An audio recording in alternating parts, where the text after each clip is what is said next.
Assalamualaikum warahmatullahi wabarakatuh. Kembali lagi di channel Hipnotis Indonesia ya, channelnya Ihad. Kali ini saya Rohim Dan saya Erwin.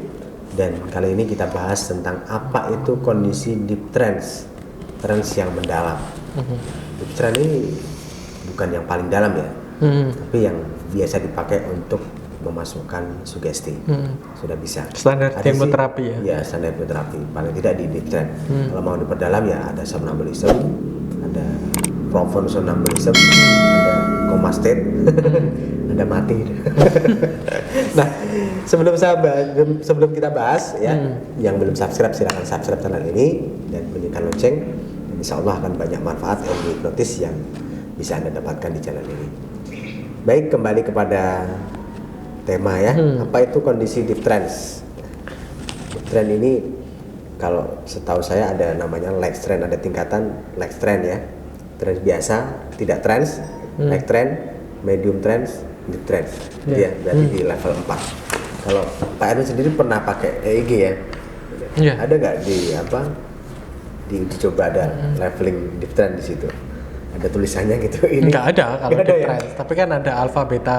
Oh, alpha beta. Ya, Berarti ini masuknya theta. alpha ya? Ya, Theta ya? ada yang Theta ya.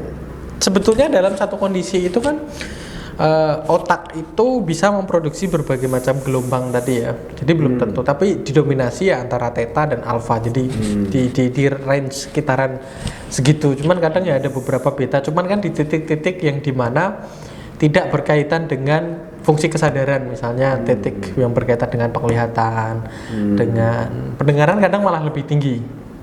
Kan orang dalam kondisi hipnosis malah lebih, ya kadang suara yang jauh di sana itu malah lebih terdengar kan, artinya di titik itu ya gelombangnya akan lebih kuat. Makanya ada orang yang masih merelevansi antara trance ya, kedalaman seseorang dengan gelombang otak itu ya sudah lagi tidak bisa dipakai sebetulnya. Karena deep trance beta banyak. Orang yang dalam kondisi histeria misalnya, mereka tetap deep kan? Deep. Tapi ya nggak mungkin orang histeria teriak-teriak kok kondisi gelombang otaknya theta. Theta kan tidur kan- tanpa mimpi. Pasti kan tinggi. Nggak slow dia. Tapi Orang tidur aja kan ada yang alfa ketika mereka masih mimpi, masih mengigau dan sebagainya. Kalau theta itu benar-benar tidur yang lelap, yang kecapean gitu. mungkin pada kondisi apa ketindihan itu apa? Namanya sleep apnea ya. Itu sangat dalam sekali mungkin ya. Sampai dia merasakan efek dari luar. Enggak, justru kan dia kalau sleep apnea itu pas kondisi terjadinya itu kan malah tinggi kan. Orang dia sudah hampir bangun, dia kan sudah bangun secara pikiran tapi secara fisik kan belum kan. Belum. Ini ada yang disebut namanya apa ya? Deep trance apa gitu. Ketika orang tersebut, saya lupa istilahnya ya. Di tren itu. Deep trance itu kan yang terjadi di sleep apnea. Terus ke deep trance ini. Seperti apa kira-kira ya contohnya? Apakah kondisi orang nonton sinetron kemudian tidak mengabaikan sekitar atau tidak menyadari sekitar, ini masuk light atau deep ya? Nggak bisa dipukul rata Bisa juga. dipukul rata juga ya? Orang nonton sinetron kan macam-macam. Ada yang ya daripada nggak ada kerjaan, ada yang cuman kalau nonton sinetron, kalau nyampe ke deep kok kayaknya mungkin bisa, cuman kecil. Medium lebih besar. Medium lebih besar. Light juga kalau lebih dia sampai besar. ikutan nangis gitu, ini masuk mungkin medium deep ya. Iya. Kalau sampai nangis, sampai benar-benar lupa bahwasanya itu adalah tayangan sinetron atau mungkin kan ada ya yang sampai seperti itu ya bisa sampai ke level deep memang. Cuman kan kebanyakan nggak seperti itu gitu loh. Mayoritas sinetron sih gitu. Sampai Ya, paling ada masih bisa menyadari ya. sampai ada yang ketemu pemainnya yang antagonis langsung dijambak gitu. Kan kemarin ada rame-rame juga drama Korea sih. Ada aktris yang di sana yang berperan sebagai seorang pelakor itu kan Instagramnya diserang orang-orang Indonesia padahal dia orang Korea. Itu kan cuma acting ya. Itu mungkin bisa kalau pas lagi nontonnya udah kebawa emosinya bisa sampai ke deep. Cuman nggak terlalu inilah gitu. Ya yang bisa menghipnotis ya yang mempengaruhi itu ya.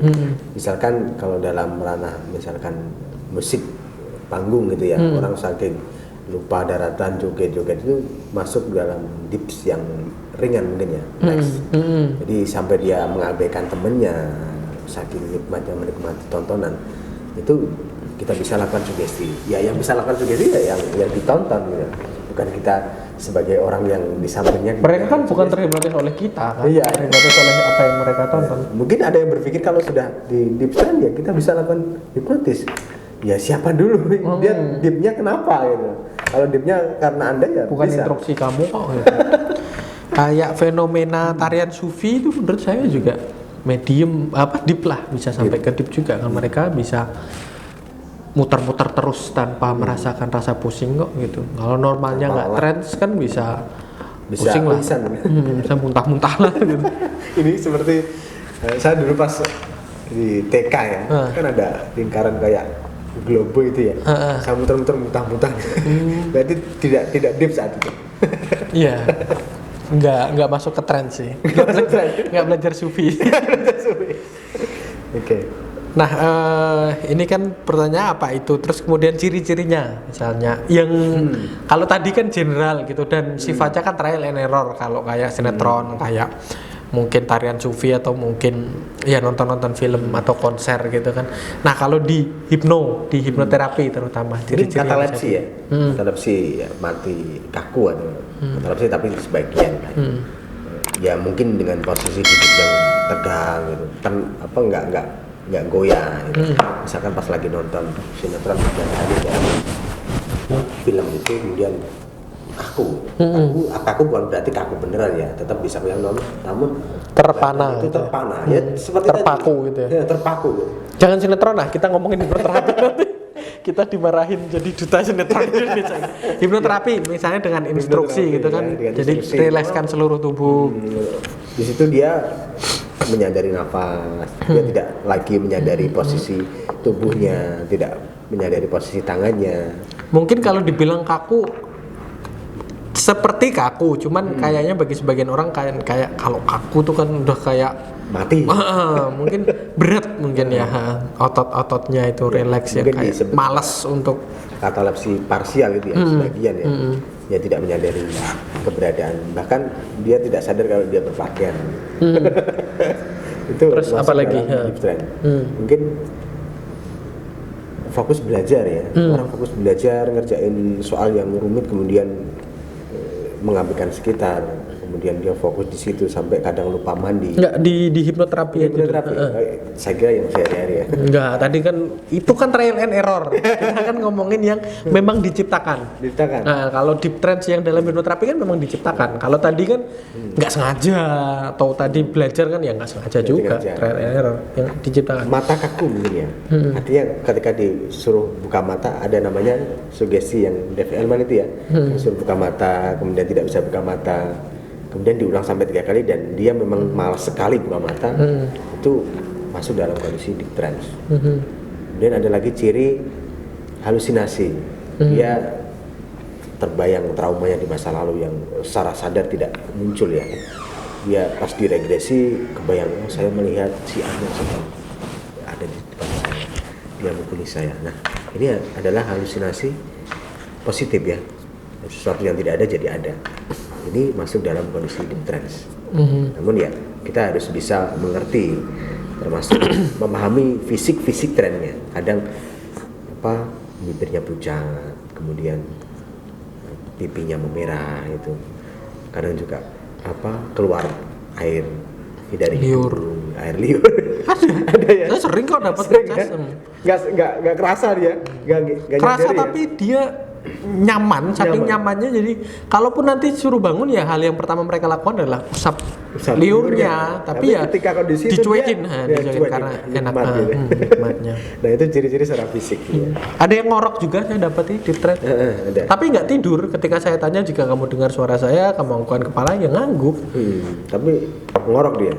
Karena ngorok kan secara fisiologis biasanya sih bagi teman-teman yang berat badannya agak berlebih itu kan, ini kan cuma saluran pernafasan yang agak sedikit terganggu gitu kan, jadi kan ya, semacam ada ada semacam celah yang bikin suara keluar gitu bergetar ya. Jadi orokan. Kok orokan sih namanya? Suara ngorok. Pernapasan dari perut pasti ya. Diafragma. Ya gitu. Jadi saking rileksnya dia napasnya pelan. Anestesi jangan lupa. Anestesi, ya. Anestesi mental. Nanti rasa. Medical hypnosis. Medical hypnosis. Iya, kan kita bisa menciptakan kondisi Sekarang kan anestesi di trance. jarang yang jarang mengenangani medis ya.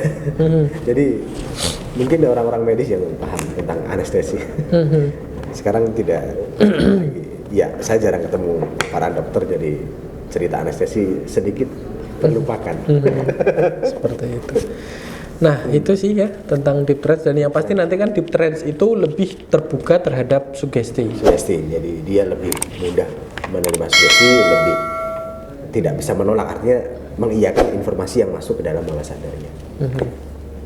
Apakah ada yang lebih bagus lagi? Ada ya. Somnambulism, coma state nggak bisa. Koma. Apalagi mati state. Titik state. Kalau koma kan masih lanjut. Masih lanjut ya. Nah, itu nggak disarankan untuk melakukan sugesti di kondisi koma. Ya. Tapi kalau untuk rekreasi trans ya silahkan. Asal mau menikmati koma. Oke, mungkin itu ada tambahan Pak Erwin? Cukup sih. Nah, tambahnya kalau pengen terus tahu ciri-cirinya, belajar ya. Lihat website masterhipnotis.com. Di situ ada beberapa pelatihan, silahkan diikuti dari level awal sampai level master. Insya Allah semua tentang trans Anda akan kuasai. Mungkin cukup itu dan saya tutup. Assalamualaikum warahmatullahi wabarakatuh.